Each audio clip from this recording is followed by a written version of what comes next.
Hey guys, welcome to my channel. Let's crack CTET and TETs.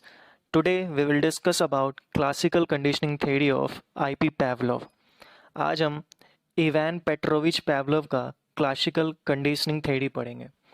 IP पैवलोव जो पैवलोव थे वो एक रशियन साइकोलॉजिस्ट थे। इन्होंने अपना एक्सपेरिमेंट एक कुत्ते पे किया था। जैसा कि आप पिक्चर में देख रहे हैं, यही आईपी पैवलोव है।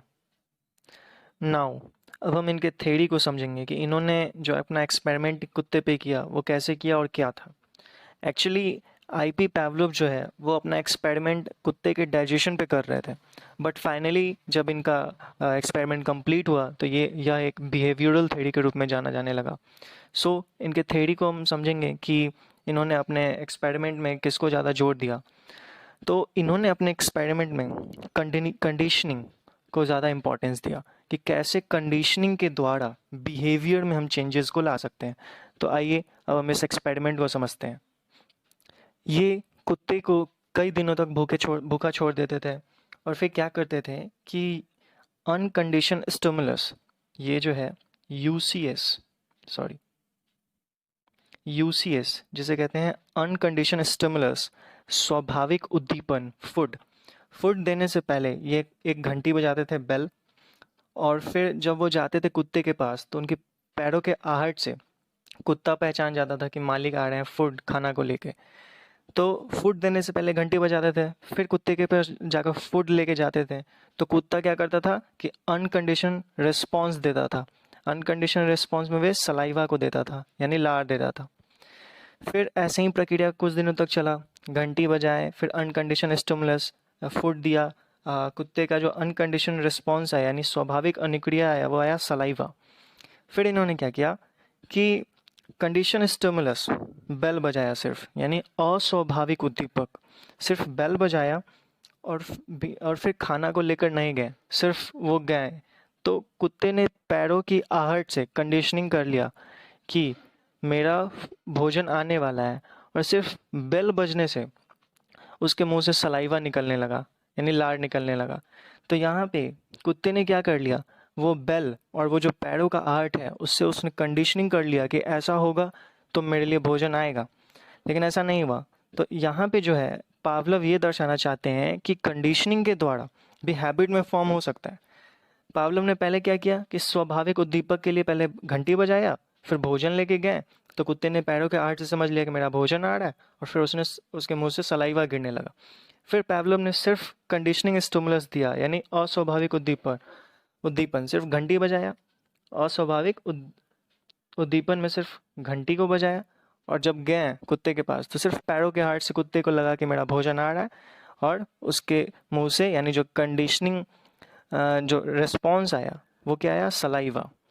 तो पैवलोव का बेसिकली जो थ्योरी है वो इसी पे डिपेंड है कि कैसे हम कंडीशनिंग के द्वारा किसी में भी हम हैबिट को फॉर्म कर सकते हैं, बिहेवियर में चेंज ला सकते हैं। जैसा कि हम बिहेवियरल थ्योरी पढ़ रहे हैं, तो बिहेवियरल थ्योरी में मैं पहले के प्रीवियस 2 वीडियो में बता चुका हूँ कि पहला जो है वो थॉर्नडाइक आते हैं, दूसरा स्किनर और तीसरा पैवलोव। तो जो स्किनर है उनका थ्योरी थॉर्नडाइक से ही प्राइमरी लॉ के लॉ ऑफ इफेक्ट से निकल के आया है, और पैवलोव का जो थ्योरी है वो थॉर्नडाइक के ही secondary law of associate shifting से निकल कर आया है। तो हम कुछ एग्जाम्पल से समझते हैं कि कैसे कंडीशनिंग किया जा सकता है।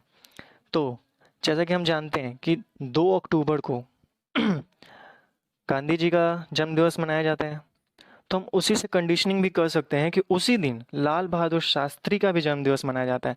तो हमें इसके लिए अपने बिहेवियर में कोई अलग से डेट याद करने की ज़रूरत नहीं है कि हाँ लाल बहादुर शास्त्री का भी 2 को ऐसा वैसा कुछ याद करने की ज़रूरत नहीं है। यहाँ पे हम कंडीशनिंग कर सकते हैं कि 2 को गांधी जी का मनाया जाता है, तो उसी दिन लाल बहादुर शास्त्री का जी का भी मनाया जाता है। तो यहाँ पे क्या हुआ, कंडीशनिंग हो गया। एक और एग्जांपल से हम समझते हैं इस कंडीशनिंग को कि एक लड़की प्रतिदिन 9:30 बजे सुबह में स्कूल जाती है। स्कूल जाने से 15 मिनट पहले एक लोकल ट्रेन गुजरने की आवाज़ सुनाई देती है। ट्रेन की आवाज़ सुनते ही वह अपनी किताबें सामान पैक करने लगी, अर्थात समय से निकलने की तैयारी कर रही थी।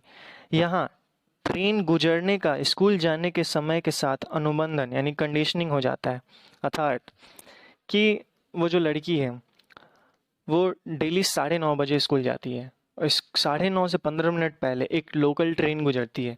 जैसे ही वो ट्रेन गुजरती है तो वो लड़की तैयार होने लगती है कि हाँ अब मुझे निकलना है। तो वहाँ पे जो वो ट्रेन गुजर रहा है और जो ये तैयार हो रही है निकलने का, इन दोनों के बीच में क्या हुआ, कंडीशनिंग हुआ। ओके, अब हम समझते हैं कि इस कंडीशनिंग के टाइप्स क्या क्या हैं। तो मेनली इसके 4 टाइप्स हैं जो कि यहाँ से भी सीटेट में क्वेश्चन अराइज होते हैं। तो जो पहला है वो है फॉरवर्ड कंडीशनिंग। फॉरवर्ड कंडीशनिंग में क्या होता है कि सबसे पहले हम यूसीएस देते हैं, यूसीएस देने के बाद फिर हम सीएस प्रस्तुत करते हैं। सो ये नॉर्मल सा बात है, ये याद रखना है। डायरेक्ट ऐसे ही क्वेश्चन अराइज कर देता है कि पहले यूसीएस प्रस्तुत करने के बाद अगर हम सीएस देते हैं तो कौन सा कंडीशनिंग है, तो वो है फॉरवर्ड कंडीशनिंग। नाउ अब हम समझते हैं backward conditioning. Backward conditioning just opposite है फॉरवर्ड का। इसमें हम पहले सीएस देते हैं फिर उसके बाद यूसीएस देते हैं। ओके, नॉर्मल सा बात है। अब समझते हैं कंटेम्पररी कंडीशनिंग, ये सीटेट ने पूछा हुआ है। तो इसमें क्या होता है कि इसमें पहले और बाद में कुछ नहीं, यूसीएस और सीएस दोनों एक साथ दिया जाता है इसमें। नेक्स्ट समझते हैं। नेक्स्ट है ट्रेस कंडीशनिंग। ट्रेस कंडीशनिंग में क्या होता है कि इसमें पहले सीएस को प्रस्तुत करते हैं और जब वो पूरी तरह से ख़त्म हो जाता है तो उसके बाद हम सीएस को प्रस्तुत करते हैं। ओके, तो ये था कुछ आपका पावलोव के थ्योरी के बारे में। इस थ्योरी में बेसिकली हमने समझा कि बच्चों के बिहेवियर में कैसे हम कंडीशनिंग के द्वारा चेंज ला सकते हैं और इनके टाइप्स को समझा। तो इस थ्योरी से बेसिकली क्वेश्चन ये अराइज होता है कि जो पावलोव का थ्योरी है वो किस पे ज़्यादा फोकस करते हैं, तो ऑब्वियस ही बात है कंडीशनिंग पे। और कंडीशनिंग के द्वारा वो क्या करवाना चाहते हैं, तो बिहेवियर में चेंज लाना चाहते हैं। तो और जो इसका टाइप्स है, टाइप से मेनली वो इससे क्वेश्चन आता है, कंटेम्प्रेरी से आता है और एक ट्रेस से क्वेश्चन अराइज होता है, इस थ्योरी से क्वेश्चन। सो अब इस वीडियो को एंड करते हैं। आई होप कि आपको ये वीडियो समझ में आया हो, और अगर आपको समझ में आया तो मेरे चैनल को सब्सक्राइब कीजिए और लाइक और शेयर भी कीजिए। Thank you so much.